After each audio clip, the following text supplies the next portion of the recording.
এই মেয়েটা যখনই তার জুতাটাকে খুলে তখনই তার ওজন হঠাৎ করে 200 কেজির চাইতেও বেশি হয়ে যায়। কারণ এই দুনিয়াতে এমন একটা জাদুময় জুতা আছে যেটা পরলে যে কোনো মানুষ পৃথিবীর সব থেকে সুন্দর মানুষে পরিণত হয়ে যায়। এই ডাইনি বুড়ি সেই জাদুময় জুতাটাকে পাওয়ার জন্য 200 বছর ধরে একটা জাদুময় আপেল গাছের দেখাশোনা করছিল, যাতে করে সে পৃথিবীর সব থেকে সুন্দর মানুষে পরিণত হতে পারে। ঠিক তখনই সেই জাদুময় গাছের প্রথম আপেলটা জাদুময় জুতাতে পরিণত হয়ে যায়। এরপর ডাইনি বুড়ি সেই জুতাটাকে পরলেই সে পৃথিবীর সব থেকে সুন্দর মানুষে পরিণত হতে শুরু করে। কিন্তু শুধুমাত্র 10 সেকেন্ড পর সে আবারও আগের মতো বৃদ্ধা হয়ে যায়। তখন ডাইনি বুড়ি বুঝতে পারে সে এতটাই বৃদ্ধ হয়ে গিয়েছে যে এই জাদুময় জুতাও তাকে আর জোয়ান বানাতে পারছে না। এজন্য সে অনেক রেগে সেই মহলটাকে ছেড়ে চলে যায়। কিন্তু রাত হলেই তার সৎ মেয়ে লুকিয়ে লুকিয়ে সেই মহলের মধ্যে ঢুকে যায়। সে শুধুমাত্র সেখানে ঘুরতে এসেছিল, কিন্তু তখন সে ওই লাল টকটকে আপেলগুলোকে দেখতে পায়। ঠিক তখনই সেই ডাইনি বুড়িও সেই রুমের দিকেই আসতে শুরু করেছিল।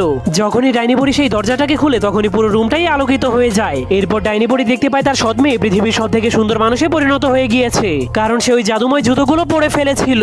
যা দেখার পর ডাইনি বুড়ি অনেক রেগে তার জাদু শক্তি দিয়ে মেয়েটাকে মেরে ফেলার চেষ্টা করে, কিন্তু মেয়েটা একটা জাদুময় ঝাড়ুর সাহায্যে উড়ে উড়ে নিজের জীবন বাঁচিয়ে সেখান থেকে পালিয়ে যায়, যার ফলে ডাইনি বুড়ির আপেল গাছটা সেখানেই ধ্বংস হয়ে যায়। এই রাজকুমারীকে ডাইনি মনে করে ভুলবশত কয়েকজন রাজকুমার তার উপরে আক্রমণ করে দিয়েছিল। এজন্য সে অনেক রেগে তাদের সবাইকে শাস্তি দেওয়ার জন্য অভিশাপ দিয়ে বামন বানিয়ে দেয়, যার কারণে এই অভিশাপ থেকে বাঁচার জন্য তাদের কাছে শুধুমাত্র একটাই উপায় ছিল, আর সেটা হলো দুনিয়ার সব থেকে সুন্দরী রাজকুমারীকে কিস করা। এরপর সেই বামনগুলো যখন তাদের বাড়িতে ফিরে আসে তখন তারা দেখতে পায় তাদের গাছের সাথে একটা ডাইনি বুড়ির জাদুময় ঝাড়ু আটকে আছে। যা দেখার পর বামনগুলো সন্দেহ করতে শুরু করে তাদের ঘরের মধ্যে ডাইনি বুড়ি এসেছে। কিন্তু যখনই তারা ঘরের মধ্যে ঢুকে তখনই তারা ঘরের মধ্যে দুনিয়ার সব থেকে সুন্দরী রাজকুমারীকে দেখতে পায়। যা দেখার পর তারা বুঝতে পারে এই সুন্দরী রাজকুমারীকে কিস করতে পারলেই তাদের অভিশাপ দূর হয়ে যাবে। এজন্য তারা সবাই তাকে কিস করার জন্য তাকে পটানোর চেষ্টা করতে শুরু করে দেয়। এমনকি একটা বামন তাকে পটানোর জন্য দুনিয়ার সব থেকে মূল্যবান হীরার আংটি দিয়ে দেয়। কিন্তু এত কিছু করার পরেও কেউই সেই রাজকুমারীকে পটাতে পারে না। কিন্তু তখনই একটা বামনের মাথায় একটা আইডিয়া চলে আসে। তখন সে মেয়েটাকে নিজের শক্তি দেখানোর জন্য এমন একটা তলোয়ারের কাছে নিয়ে যায় যেটাকে দুনিয়ার কেউই উঁচু করতে পারতো না।